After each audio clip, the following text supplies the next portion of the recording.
Created my survey by using Google Forms, which I've used in the past.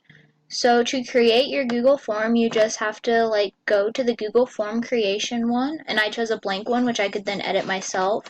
So I got to choose the color of the background, as well as choose the header, which I chose a child with blocks. And then you can create a title and information, and then your questions.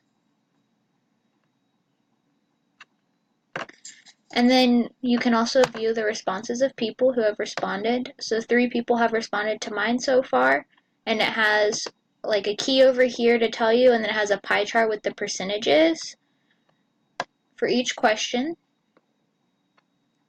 To view it as like what you would see if I emailed it to you, which is how you can get people to respond, this is what it looks like for them when they click on it.